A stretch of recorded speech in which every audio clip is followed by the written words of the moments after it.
Hi there, I'm Peter Millard and this is 10 Minute Workshop, where 10 minutes in the workshop is never enough. In the workshop this week, we're continuing with our exploration of the big job of mine, and we're carrying on with a tall tower unit and some of the shelves and cabinetry there. It's coming up next.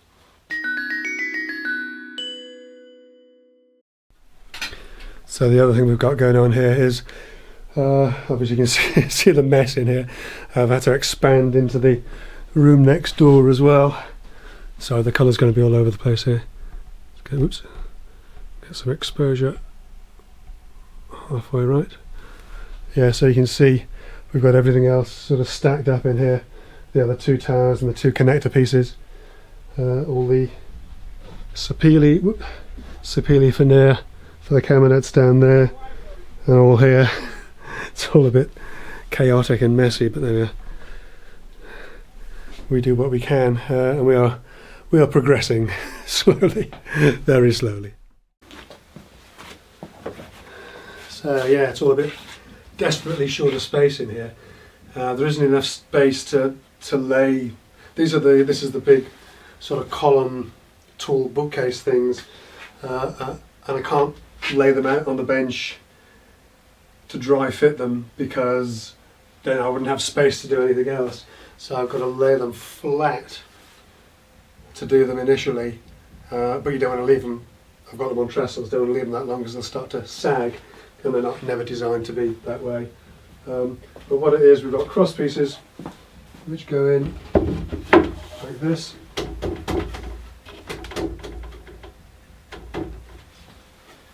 And then there'll be a piece down here, which is sort of a cabinet top. And then there'll be a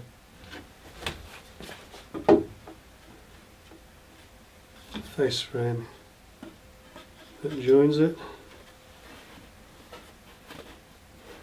like that, more or less. And then we'll have another face frame across there.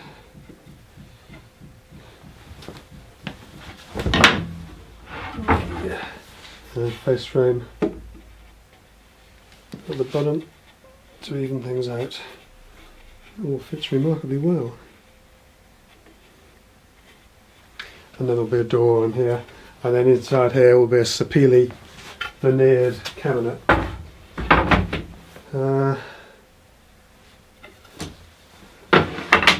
But for now,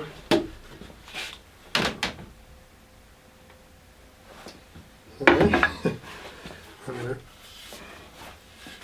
to take that off. Oops. Take those off. Put this back upright while I make the face frame.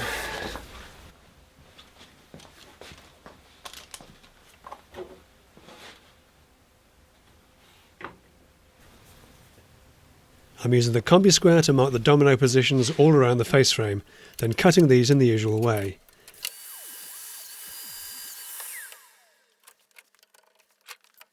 Note how I've clamped the top section of the face frame to the bottom section, making the machining easier. And the same goes for the sides. Butting them together just makes making the cuts simpler.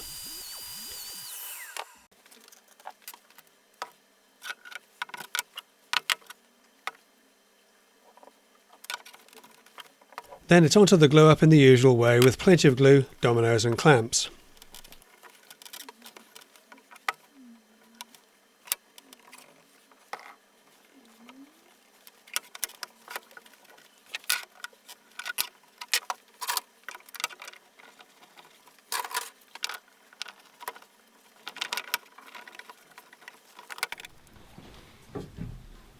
And while the face frame is out of the way, I can daub a bit of 2-pack filler to the edges of the upper shelves, before putting them aside to make room for the shelf sides.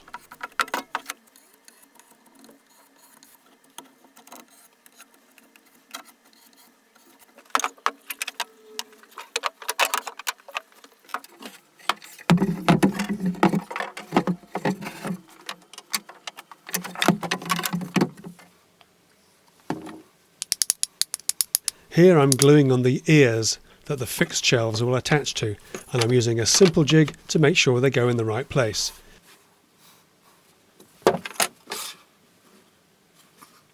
before screwing them down permanently, checking for square against the sides.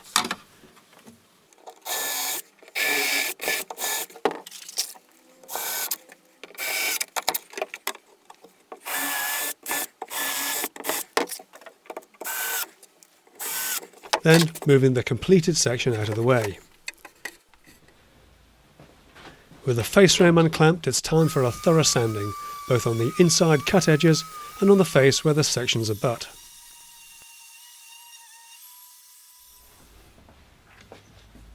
Back at the trestles, the side section has one of the fixed shelves in place and the cabinet top fitted and clamped up square, and I'm carefully lifting the other side into place so it locates on the dominoes and lines up nicely.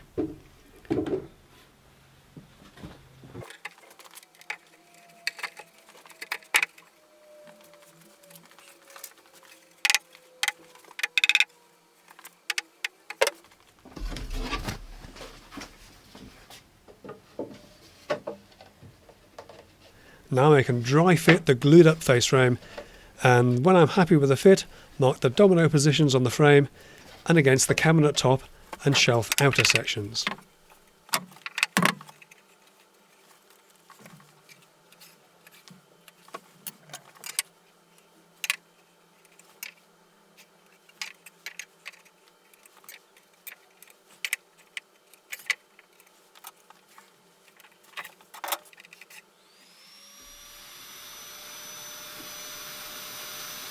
With everything pulled apart again, I can cut the dominoes, starting with the cabinet top where it joins the face frame.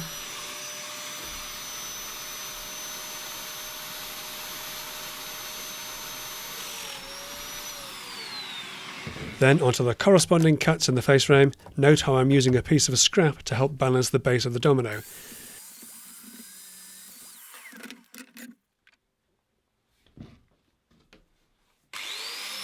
And then it's all around the face frame edges,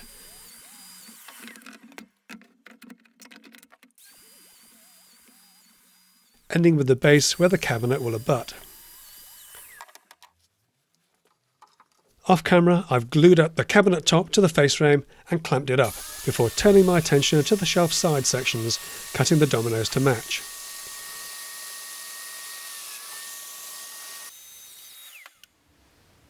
With the glue set and out of its clamps, I can bring in the top and face frame assembly for a dry fit.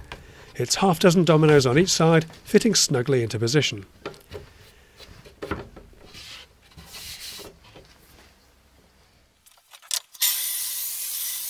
It's time to make the cabinet, and as before I'm using Sapele veneered MDF, trimmed to size on the track saw and joined with dominoes.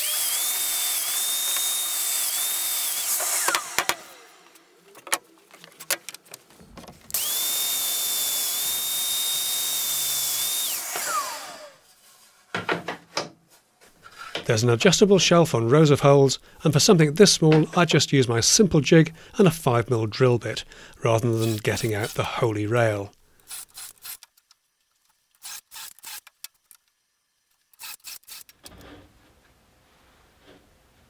And the last thing to do before assembly is to pop in some pocket holes. I'm not really a fan, but they're appropriate here to secure the cabinet size to the face frame, as it gives a bit more flexibility during the install.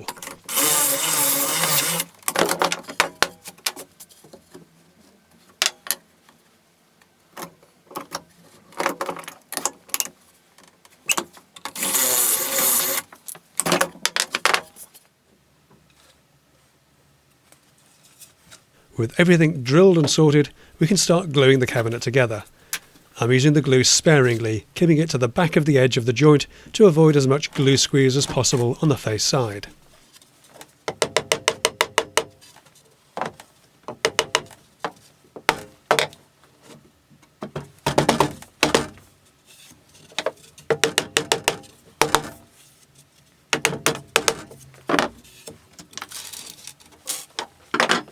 And yes, thank you for noticing the incorrect grain orientation on that side. It's in the top, so I think I'll get away with it.